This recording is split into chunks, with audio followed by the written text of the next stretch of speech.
LTN Hour. Let's talk NASCAR with your host, Todd Bailing, co-hosts Brian Schmidt, PJ Noodleman, and producer Dangerous Dan Margetta.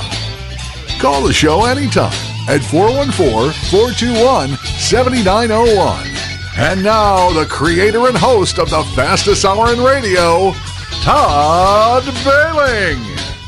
And welcome to Let's Talk NASCAR. Nice to have you join us this beautiful Sunday morning. Well, it's beautiful where I am, anyway, in Phoenix, Arizona. But more importantly, it's beautiful in Bristol, Tennessee, Virginia, on the state line, where we'll be racing in a couple of hours. So my three partners are all standing by in different parts of the state of Wisconsin. We are covered from west to east. We'll start from the east.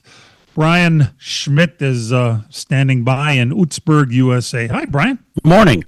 Yeah, interested to see how these cars race at Bristol today. And with this, ever since we've had this new car, you really never know what you're going to get. Some years we had the tire wear issue, which created a really interesting race. Other times we saw Kyle Larson lead like 450 to 500 laps. So we'll see what we get today. PJ Noodleman is on the left coast of the state of Wisconsin over in Trempealeau. Hi. Hey. I'm kind of excited to see what we get today, too. Might be a little bit of a mixed bag, but hopefully they'll have more people in the stands than they did for the other two races this weekend. Yeah, no kidding. And Dan Margetta, our producer-director, who is somewhere in between, right, Dan? That's right in the middle of them both. I'm in Wisconsin Dells. I'm actually in the hotel lobby right now because I'm heading out to the Dells Raceway Park for their opener, the Icebreaker 100, which was supposed to run yesterday. Had some rain come through. They had some rain this morning, but that's on its way out, and it actually looks like it's going out. It should be a nice night or a nice afternoon today to come to the racetrack. I'll be following Bristol on my phone while I'm at the Icebreaker. That makes sense. 2:00 start for those of you who may be going to the Dells today for the opener for the state of Wisconsin and the super late models. We mentioned, or PJ may have mentioned, about this track in the last few races. The note that I have is in two of the past four races, we had extreme tire wear, and that was due to the surface that failed to take rubber. And what happened then is it resulted in shredded tires, and it was put into the driver's hands. I thought that was such a big deal for some of those older drivers like Hamlin, who just said, yeah, all my experience driving race cars over the years comes into play here because, anything after 40 laps and the tires were worthless. Well, Goodyear has a new tire for NASCAR racing this weekend. What it says here is that it will, where's that note? Oh, it lays rubber down even when it's cold.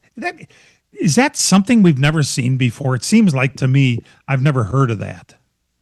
Yeah, because, usually you need heat to get the rubber to come off the tire. So I'm interested to see what this does because it scientifically doesn't really make any sense. So we'll see how this works. The track is rough, so it kind of acts as a cheese grater, but you still need the heat created to get the rubber to come off. So we'll see how this works. Going to create more marbles than anything. Yeah, well. And if that's the case, that's not a good thing. Right.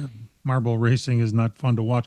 But say cold weather, it's going to be in the 80s today, about as spectacular, well, for the fans anyway. There's only a 5% chance of precipitation. And so, as far as cold weather tires, well, we'll have to worry about cold weather when that comes back.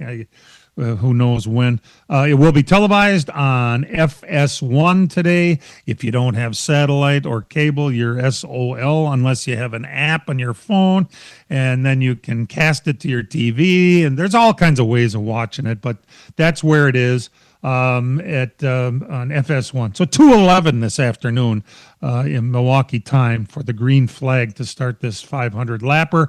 The stages will be at lap 125 and 250. Naturally, it's a 500 lapper. Ryan Blaney is on the pole. Woo! It's not like we rehearsed that, but I expected to hear that. 127.064 miles per hour. He went around there at 15.101 Sounds fast, but we don't see records anymore with this car on these short tracks, do we, Brian?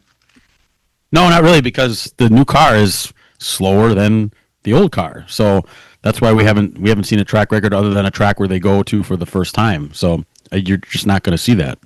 Back in the day when we would discuss this and Ed Kluka was still around, he would say slowing the cars down should equal better racing.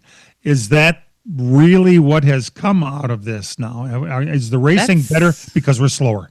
On the mile and a half, yes. And that's something that I've heard my husband say, Toby, to some drivers. Sometimes you got to slow down to go faster. Interesting. And on the mile and a half, definitely. I mean, we've seen the best mile and a half racing next week at Kansas. We'll see. That's one of the better tracks they put that type of racing on. But on the short tracks, we haven't. So we'll see. A little more horsepower this year. Warmer temperatures. Maybe it'll create the slipping and sliding. I don't know. We'll find out. That's just you can see that when the cars are faster, your line kind of shrinks as far as going into the corner. You can't go in side by side with a faster lap time. When you slow the cars down, you're able to at least run side by side a little more, right? Well, you can do that if you're Carson Hocevar and don't give a rat's ass about the guy next to you. And there's no rat's ass racing fans out there that really think that he's. I just can't believe when I keep seeing about how popular he is. Who the hell is rooting for the? Well, you know what? We need, as we've heard before, we need that kind of personality and racing style in NASCAR to make it a little more interesting. And I agree with that. He hasn't won yet. Is it going to happen today? Well, there's stranger things might happen. When he's on the list, he's up there. He was 10th in qualifying. There has been some racing this weekend, and it hasn't been very bad. Connor Zilisch won a Norp race yesterday, and Christopher Bell won the truck race the other night. Both of them, well, we could talk about them a little bit. What kind of racing was it? Well, Zilisch, it was a surprise win as far as I'm concerned because he didn't have tires and he was able to hold off the guy who dominated the whole race, Kyle Larson of all people, in the waning laps because he had lane choice. Is lane choice going to determine the win today? I think he just took away Larson's line. I mean, Larson had the dominant car. Once he got behind Zilisch, he really couldn't get around him. And the guy that really put on a show, I thought, in the last couple of laps was Brent Cruz, and he was sending it like crazy. He bounced it off the wall a couple times. And between those three cars, it was actually a pretty decent race. Interesting that Zilisch was able to hold off Larson, and basically by running his line on the top, right, Brian? Yeah. I mean, that was the key to the whole thing there, because Larson was coming with a head of steam and was undoubtedly going to get by him on the top side there. But that was definitely the difference. The biggest thing I took from that was after Zilisch won the race, and they're interviewing him, and this is a guy that won anything and everything he's been in for the last how many years. Gets out of the car and he's like, "It's such a relief to win one of these races because when you run in the back every week in the Cup Series, you really wonder if you know how to do this." I mean, think about that. This guy has won basically from the minute he's jumped on the scene, and to have doubt in your head when you're that good, it's crazy. That just goes to show the massive difference there is between the Cup car and the O'Reilly car these days. New car. And he managed not to hurt himself with that sword in victory lane. Yeah. What were they thinking about this when they the trophy had to do with a sword? And as bad as Zilisch has been in victory lane, tried to kill himself last year, they hand him a sword. Well, good for you. Nice race. I was impressed with Zilisch's ability, and Brian, that cat that finished third, that was kind of a coming out party for him, wasn't it? Huh? Brett Cruz? Yeah. Cruz, yeah. He's been around, he's been, see, he just turned old enough now to run a full season, although this race he would be able to do anyway because it's a short track. But, I mean, we've seen him a couple years running the Trans Am 2 series. I think he might have won the Trans Am 2 title a couple years ago. He won at Road America a couple times in that series. So he's an up-and-comer for sure, and you're going to see a lot of him. He's been winning in the ARCA series a lot. We saw him win at IRP last year in the ARCA race, running for Gibbs. Boy, Hendrick, I mean, let's look at this logically. Hendrick really, between Hendrick Motorsports and Junior Motorsports in the Norp series, good God, they are the show. if anybody else shows up, it's just a blessing in disguise, I guess, just to have somebody other than one of those Chevrolets. And it's Chevrolets, too. How about that? We'll be back right after these. Ready for a weekend that's pure vintage vibes? Spring Vintage Weekend with SVRA hits. Road America May 15th through the 17th. Classic muscle, old school racers, and the coolest throwback machines you've ever seen, all ripping around the 4-mile track. Grab your crew, grab your picks, and get close enough to smell the horsepower. Spring Vintage Weekend, May 15th through the 17th. Come for the experience. Stay for the race. Get tickets at roadamerica.com. As a growing manufacturing company, we needed security solutions. We chose Bonafide because of the services they offer, pricing, and trusted reputation. But it's their outstanding service and support that convinced us we made the right choice with Bonafide. When businesses need security, they contact Bonafide Security Solutions. From locks and alarms to safes and surveillance, we do it all. We are Bonafide. We protect what you value. For your free security survey, call us today or visit bonafidesafe.com. Spring is in the air, and PMF Landscape Supply in West Bend has everything you need, with fresh mulch arriving daily. From premium hardwood mulch to hemlock and pine bark to Enviro mulch in red, gold, chocolate brown, and black colors. PMF also has a large variety of decorative stone and granite, as well as field stone, topsoil, and compost. For all your landscaping needs, visit PMF Landscape Supply, 5470 River Road in West Bend. Call 262-338-8800 or visit pmflandscape.com. Friends of racing for many years, PMF Landscape Supply in West Bend. Chimney Mechanics installs and services wood, natural gas, propane, pellet stoves, and chimneys. We service all of Wisconsin, the UP, and Northern Illinois. We repair all brands and all models of fireplaces, no matter where you bought it. We do custom chimney caps, liners, chimney fire repairs, water and stonework, water leak repairs, and replacement dampers. We do new construction and insurance work. No job is too big or too small. ChimneyMechanics.com. That's Chimney Mechanics with an X. Check us out on Facebook. Welcome back to LTN. This is a big day for Alex Bowman. He's been out for several races battling vertigo, and he talked about it. They had a press conference, and there were some questions that he faced pretty head-on there about vertigo, and he believed when he came off of that track, his career could have been over. And I really understand that. I was sitting in this same seat in the year 2020, and all of a sudden, boom, it hit me, and out of nowhere, now I wasn't on a racetrack where it really would have been critical, but I stumbled to the couch where I laid for 4 days after that because the room was spinning. I had what's called nystagmus. Does that sound right, Marge? Nystagmus. That's where your eyes are kind of bugging out all over the place. You're wondering what the hell you're looking at. Well, they're blue eyes, one blue east and one blue west. They were jumping around, and it was the craziest thing. How do you lay on a couch for 4 days? You're wondering. Yeah. Marge was helping me out with a bedpan. That's how bad it was, and it took me forever to get over it. And I cannot imagine putting myself into a race car, and of all places to make a turn where it's the world's fastest half mile and it's high banked and they're making 15-second laps. And the forces, this is a place where the guys used to tie their helmets to the roll bar, remember, to keep their neck up? The G's, yeah. What a test for Alex Bowman today. Do you know what, though? That might even be a reflection just on how he might be a little panicked about losing his ride, Yeah, well, we're going to have to watch today. I'm sure he's been out there, on the track already, but it's just such a terrible thing to deal with. You cannot imagine if you've never had, and there's a lot of people that have dealt with vertigo, and you all know what I'm talking about. It's like, oh my God, I don't like this one tiny little bit. I was trying to look at one spot on the wall, and Marge is going, no, I said stare at a spot on the wall. I said, I am. Oh my God, your eyes are all over the place. Yeah, you wonder what the hell's going on. And it's like a slot machine in there with your eyeballs. It's crazy. But good luck to Alex Bowman today. I certainly am going to be keeping an eye out, so to speak, for Alex Bowman today, that he can make this 500 laps. I cannot imagine.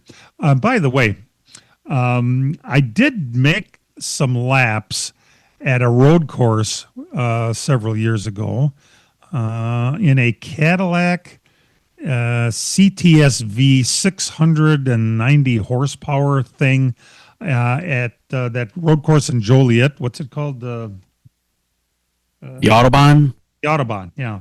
And I drove the car and everything, and it was really fun, except all that tossing around back and forth, I started to get woozy, honest to God. Now, now I'm not a professional race car driver. No. I was a mailman, and not the greatest mailman at that. But I can tell you that if that's where it happened, that he was on a road course, that's perfectly understandable to me. But coming back to this high banked half mile is going to be quite a deal. So we'll keep a close eye. Now, a couple of car chiefs got sent home today. Kyle Larson's car chief, Michael McDowell's car chief, Chastain. Hey, we know that guy, don't we? We do. Jesse Saunders. What happened was those 5 cars failed inspection twice right in the beginning.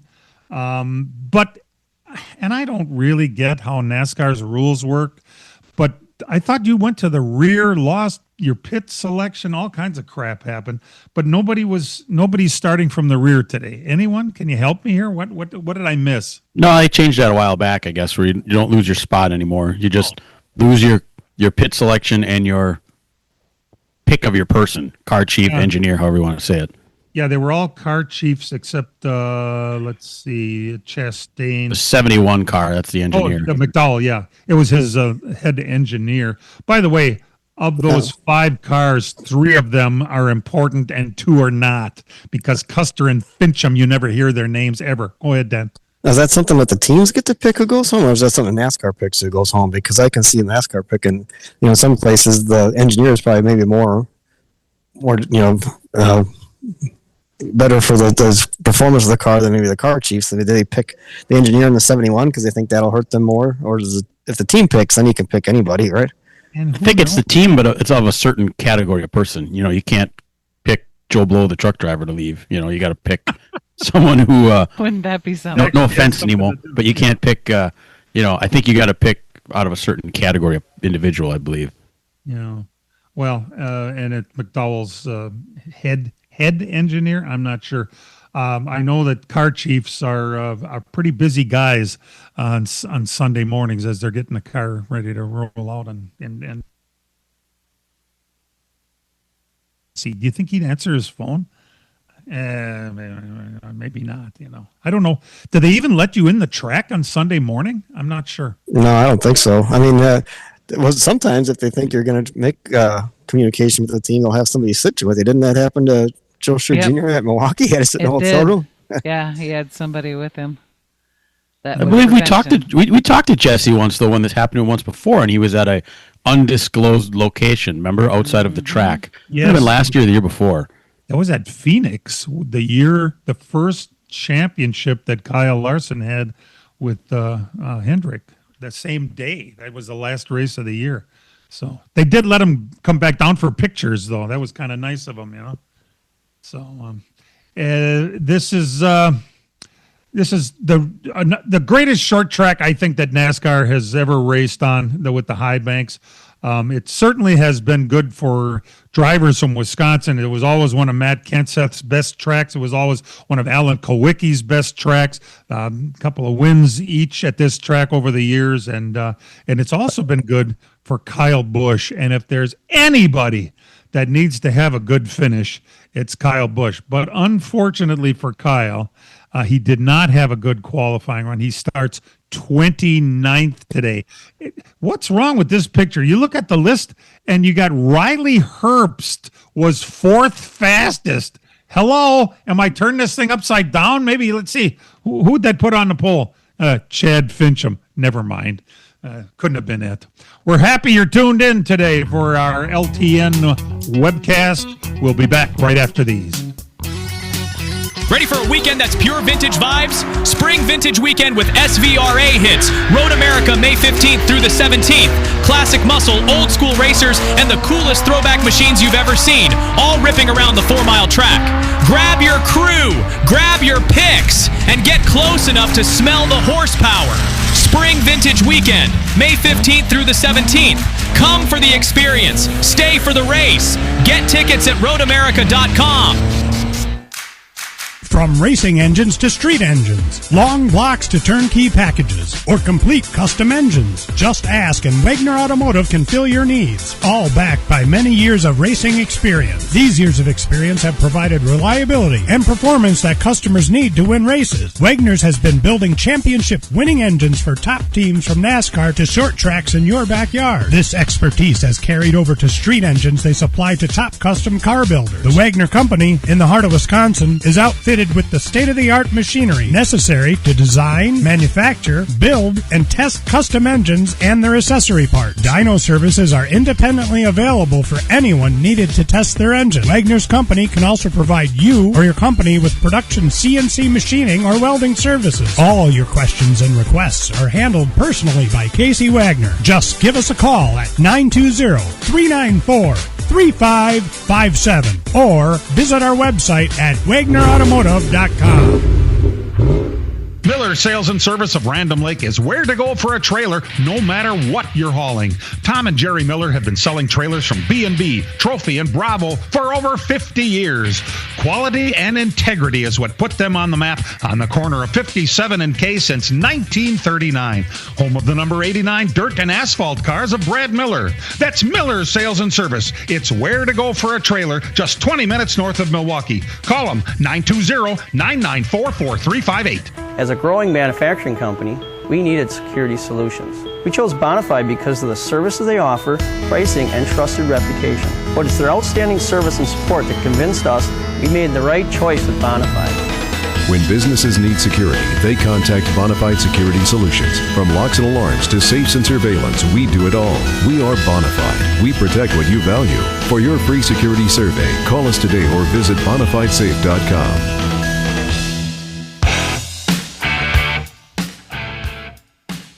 All right. As much as I am not a fan of politics, even though you can't avoid it because it's shoved down your throat every day, but our esteemed short-term lame duck governor, Tony Evers, vetoed a bill that was bipartisan in nature, and it had to do with the ability of neighbors to racetracks to sue because they make too much noise. Now, you're going to have to help me with this because I'm not sure I understand the whole thing. Why would he veto this? Because he's not a fan of racetracks being able to stay in business? No, that's not why he vetoed it. So the bill would prohibit certain property owners from bringing public or private nuisance actions against a racing facility. Under a bill, the racing facility may not be found to be a public or private nuisance if the action is brought by property owners who own property within a 5-mile radius of the facility. He says he is vetoing it because while I support expanding and preserving the important tourism industry in our state, I am vetoing this bill in its entirety because I object to creating unfair and unnecessary hurdles for people pursuing legal avenues to vindicate the use and enjoyment of their own land.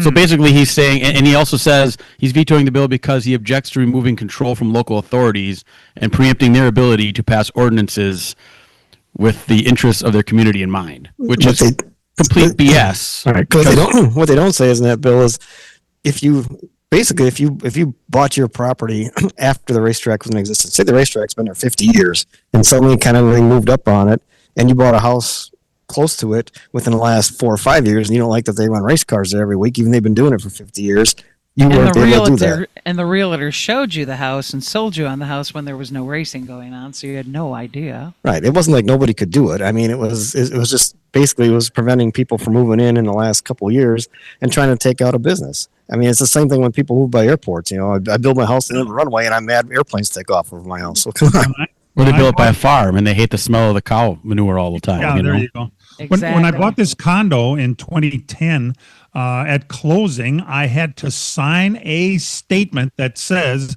you are living within 2 miles of the Glendale community airstrip, and Luke Air Force Base is about 5 miles the other direction.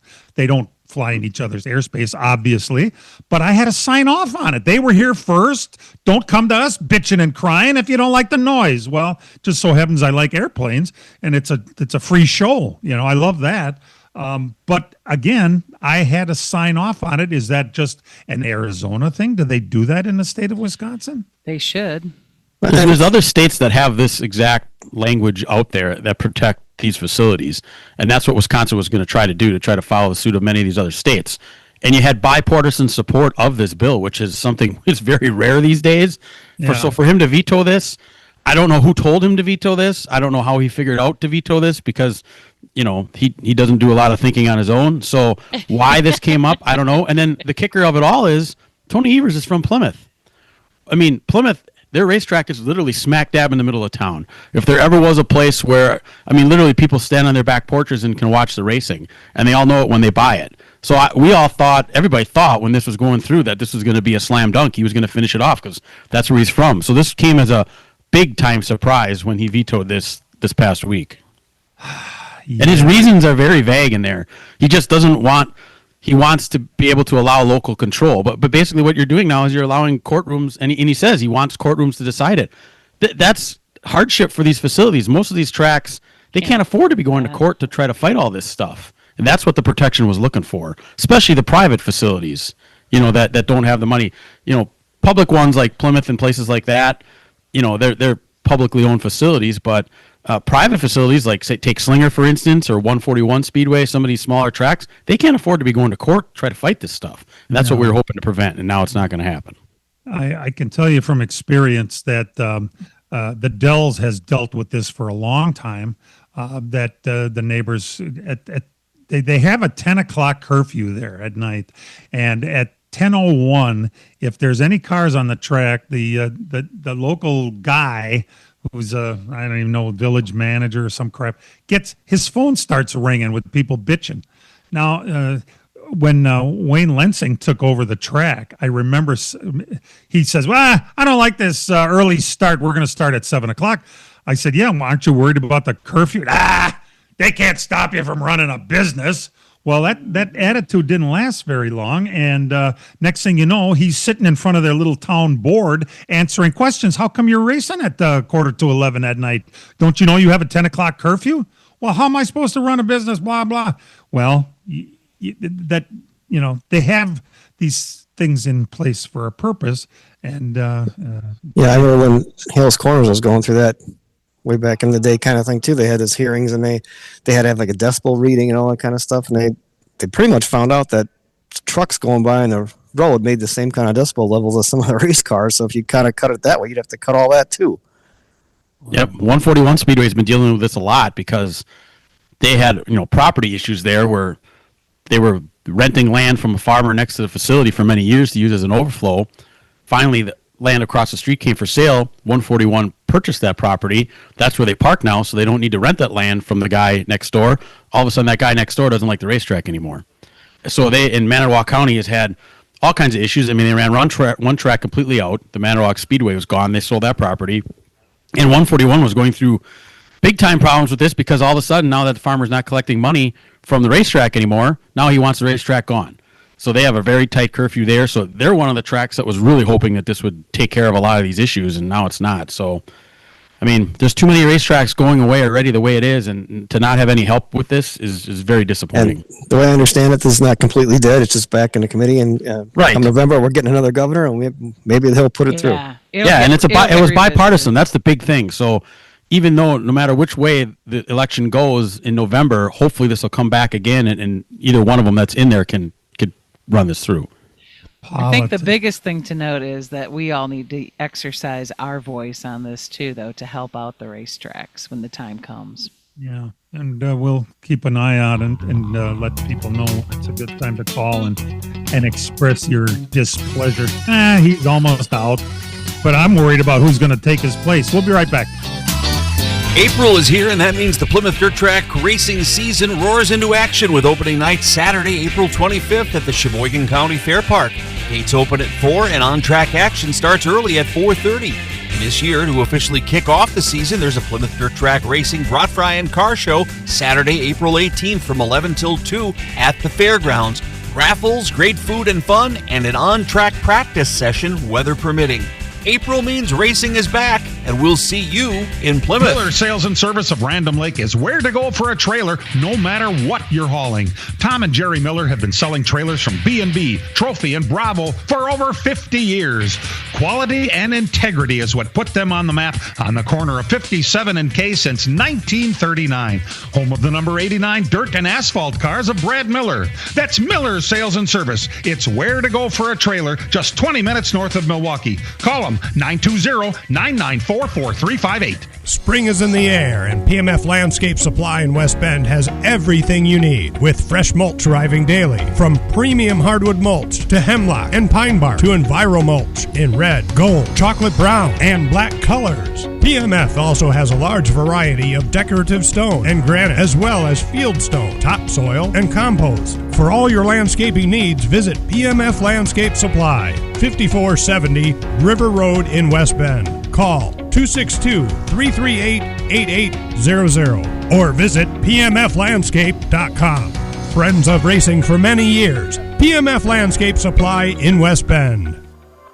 Chimney Mechanics installs and services wood, natural gas, propane, pellet stoves, and chimneys. We service all of Wisconsin, the UP, and Northern Illinois. We repair all brands and all models of fireplaces, no matter where you bought it. We do custom chimney caps, liners, chimney fire repairs, water and stonework, water leak repairs, and replacement dampers. We do new construction and insurance work. No job is too big or too small. ChimneyMechanics.com. That's Chimney Mechanics with an X. Check us out on Facebook.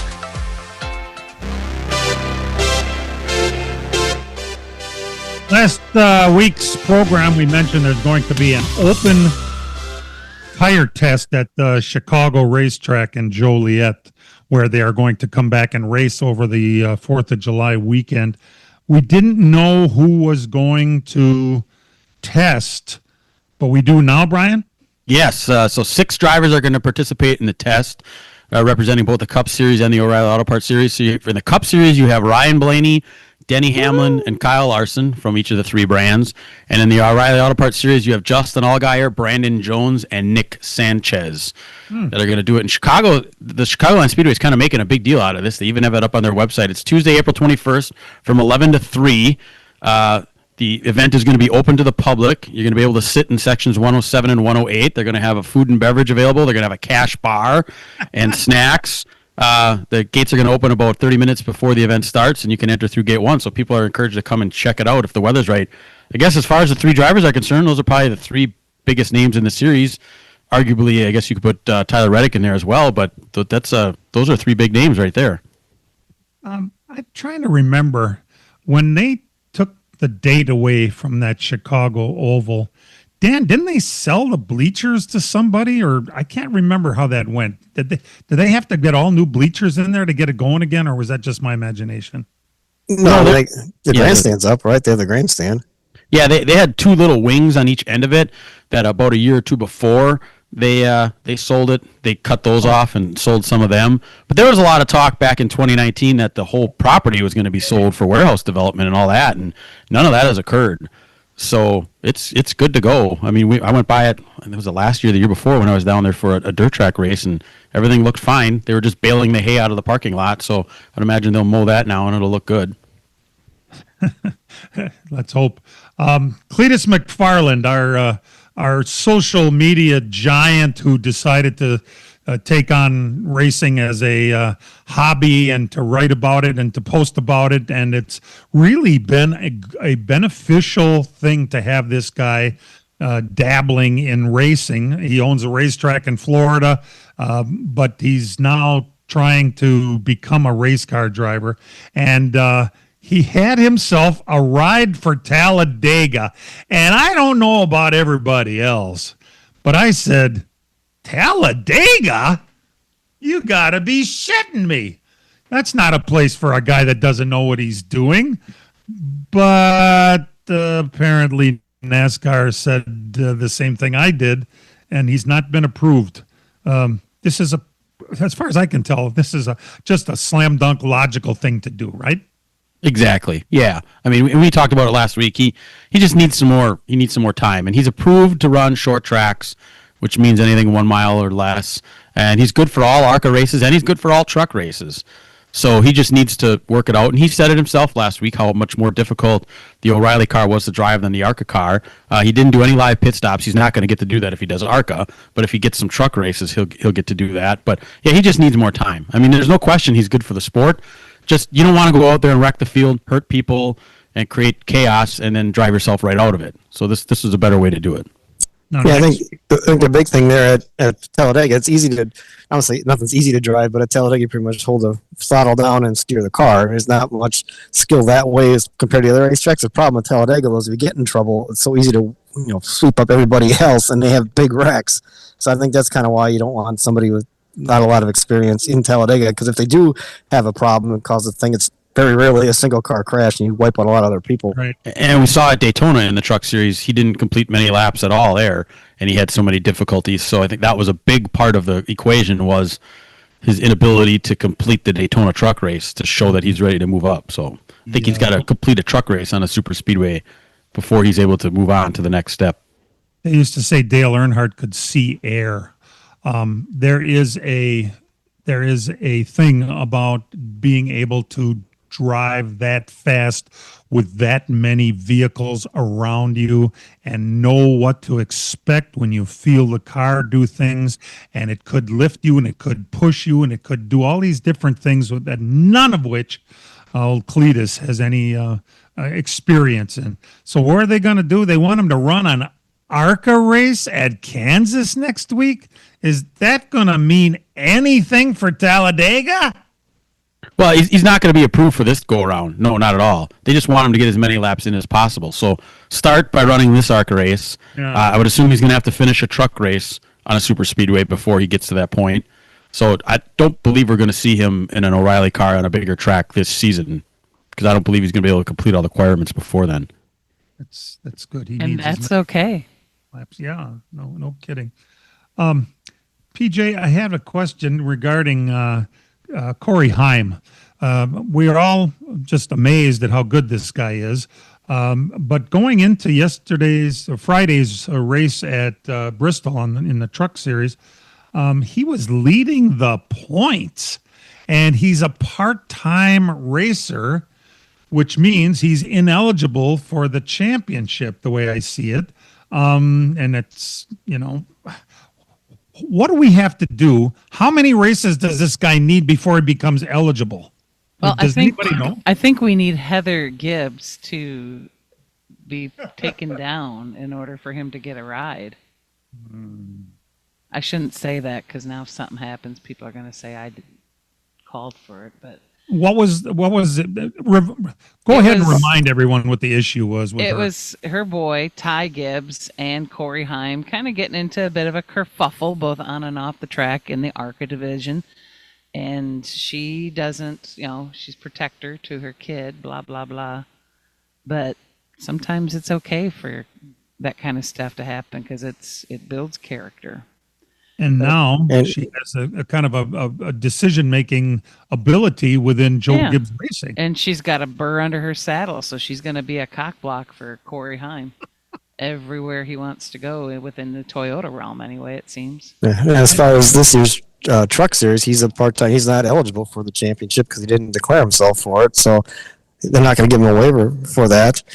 I don't think he's going to run the whole thing anyway. No, he's not. He only had a couple races, and Friday night, I mean, the clock kind of struck midnight on Haim time there. I mean, he kind of moved Eckes out of the way and then got wrecked, and that was the right rear hook. I mean, usually sometimes people get penalized for that. I'm not sure he's going to this week, because he did a pretty good job of not making it look intentional, because Haim did come up, but We'll see what happens with that. And after that, credit, I thought he was really graceful in the post-accident interview. He was not throwing Christian Eckes under the bus by any means, but I don't know. I was surprised to see him be that gracious. And it'd be interesting to see because they did ask Heim about it, and he said as of right now they don't have a full schedule together, but there are more sponsorship opportunities coming for him to run a full-time Truck Series ride, possibly. Right? He's only 4 points out of first as it stands now, so he'd have to submit the waiver and have NASCAR decide what to do. So I mean, it's never been done. NASCAR hasn't received anything from them, but if they were to come forward to NASCAR and say, okay, we got a deal struck for them to run the entire rest of the Truck Series, you think NASCAR would tell them no? They shouldn't. Doesn't seem like it. It would be interesting to see. What if they don't need a regular season champion? You don't make the playoff or the chase. Egg on face. Just what they would need, right? Another PR nightmare. We'll come back with some results right after these. April is here, and that means the Plymouth Dirt Track racing season roars into action with opening night Saturday, April 25th at the Sheboygan County Fair Park. Gates open at 4 and on-track action starts early at 4:30.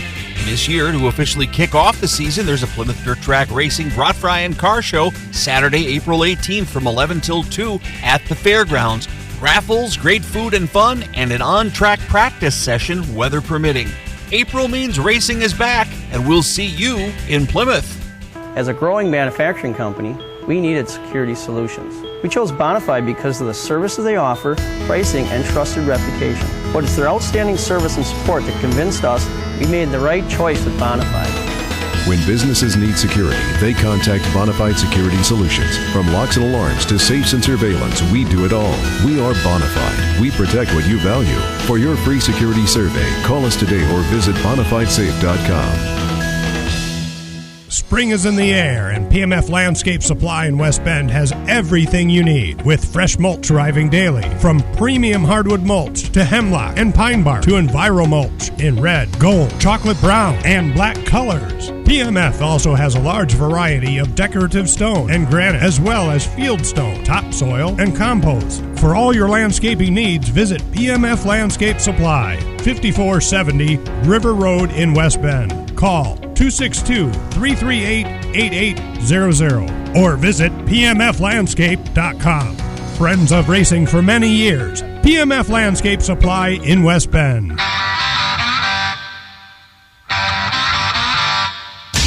now the LTN Hour presents Dirt on the Dirt with Brian Schmidt. Busy weekend of dirt track racing across the country as a few of the National Touring Series got back in action after the spring break. Easter break will start Friday night. Hattiesburg, Mississippi, the USMTS Modifieds. Jim Chisholm was the feature winner. Friday night in Wheatland, Missouri, Lucas Oil Speedway for the MLRA Spring Nationals. $7,000 to win for the super late models. Jonathan Davenport grabbed the win. Chadsworth, Georgia, Friday, North Georgia Speedway for the Hunt the Front Super Dirt Cars Series for the super late models. $8,000 to win. Zach Mitchell was your winner. Farmers City, Illinois, the World of Outlaw Late Model Series back in action for the Illini 100, night number 1. $10,000 to win. 40-lap feature winner was Brandon Shepard. Mechanicsburg, Pennsylvania for the Williams Grove Speedway 410 Sprint Cars Friday night. Justin Peck was your winner. And in Peabody, Missouri, Friday, the I-55 Raceway for the World of Outlaw NOS Energy Drink Sprint Car Series. Buddy Kofoid made it 2 in a row, winning right before the Easter break, and he won that one. Last night, Perkinston, Mississippi, the Mitchells Motorplex for the USMTS Modifieds. Tyler Stevens was your winner.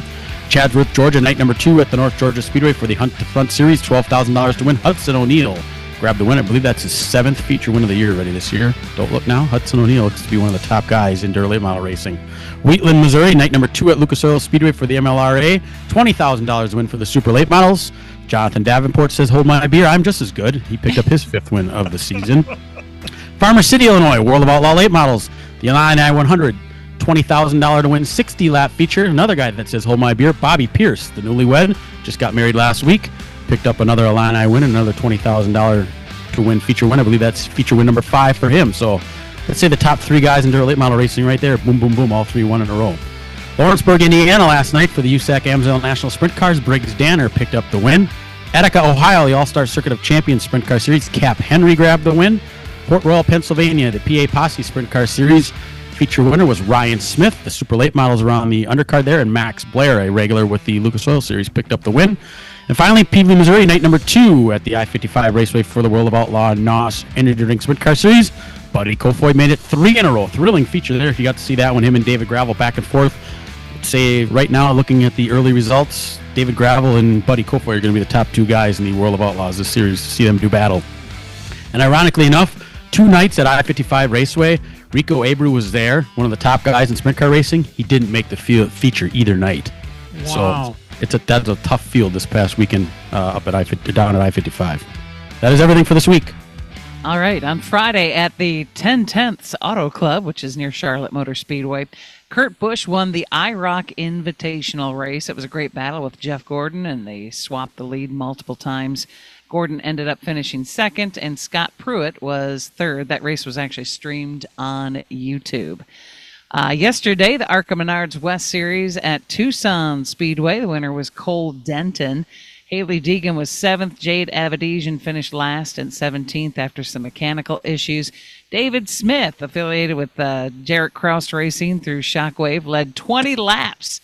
Held a 5-second lead for a while after putting on new tires and driving from the back to the front, while everybody else was in save mode with their tire strategy. But yeah, Cole Denton ended up picking up that ARCA Menards West win. The UARA Series at Citrus County Speedway in Florida, the super late model winner was Daniel Webster. He beat Stephen Nasse on a restart for the win. No word of any controversy about Webster jumping the start from Nasse's camp. Colin Allman was third, Michael Hind fourth, and Kendrick Cryer was there. Looks like he got knocked out a little early on. It was 21st in the lineup. The Z-Max Cars Tour at Nashville Fairgrounds Speedway, late model stock car winner was Caden Quapple. Dale Earnhardt Jr. was in the field as well. He finished 12th. In the pro late models, Dawson Sutton was the winner. Caden Honeycutt was second. And then the Smart Modified Tour was at the Hickory Motor Speedway. Danny Bone was the winner there. And locally, we got rained out, or postponed anyway, for the Icebreaker at Dells Raceway Park. It will be held today. Super late models, Alive for 5, Race 1, the Midwest Truck Series, and the 602s will all be running. Yesterday, the Midwest Truck Series got all but 2 trucks qualified before the rain hit. Tristan Swanson was the fastest. Dan, did it sound like they were going to just run the last 2 and call it a day for qualifying?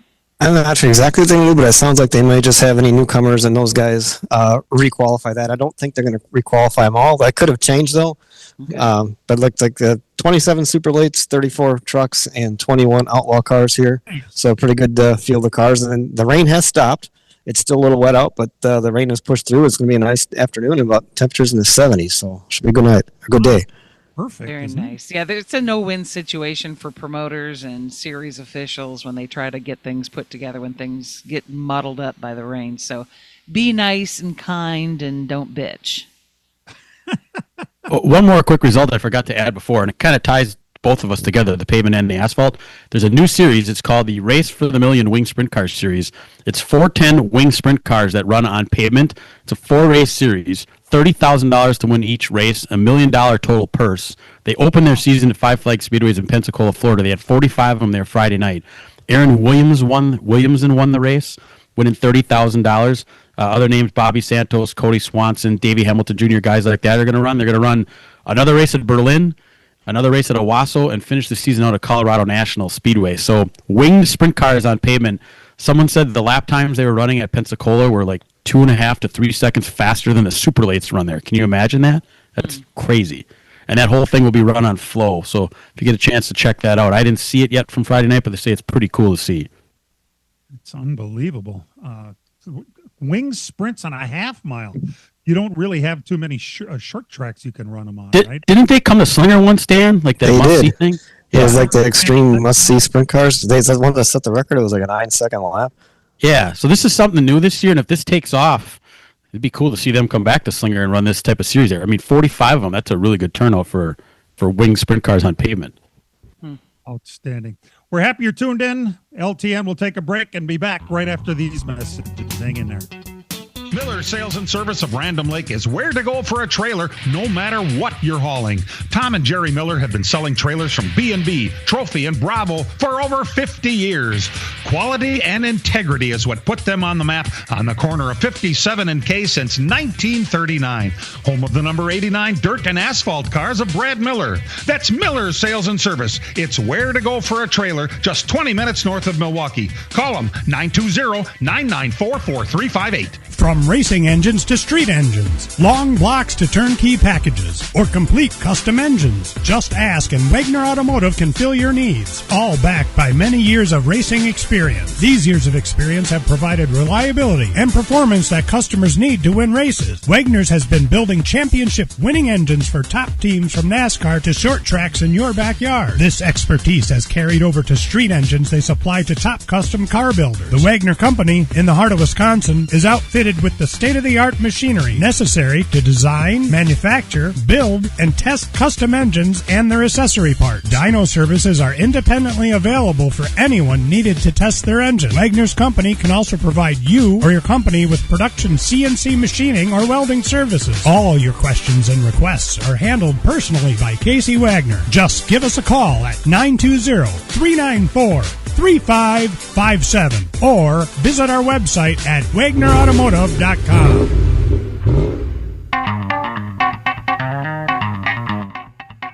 Welcome back. The final segment of the program here.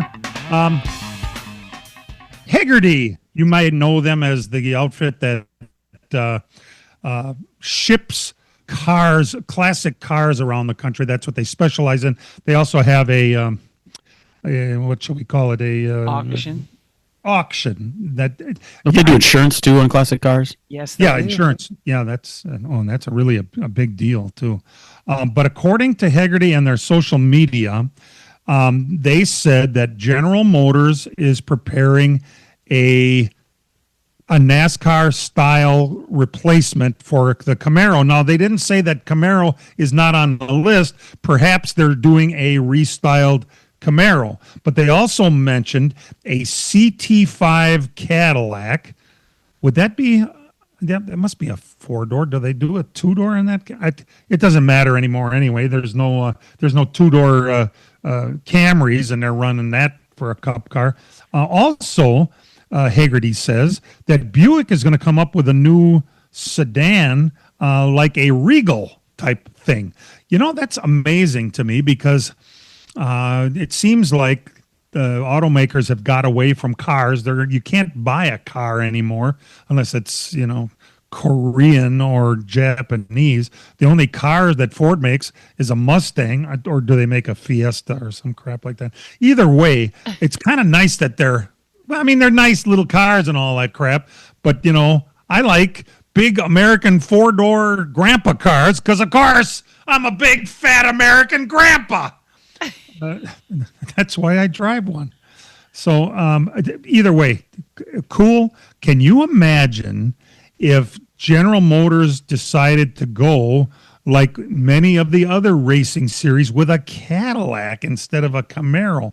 Unless they're going to come back with a Camaro, then it would make more sense to say. It would make sense because, Cadillac is their main brand. They're running in Formula One with their new team, and it's been very popular with their IMSA operation running the Cadillacs in the GTP class. So it's been big, and their footprint at IMSA races is huge. A couple years ago, Dan and I took some Cadillacs and whipped it around the go-kart track at Road America, which was a blast. So, it'd be cool if they brought that same footprint to NASCAR.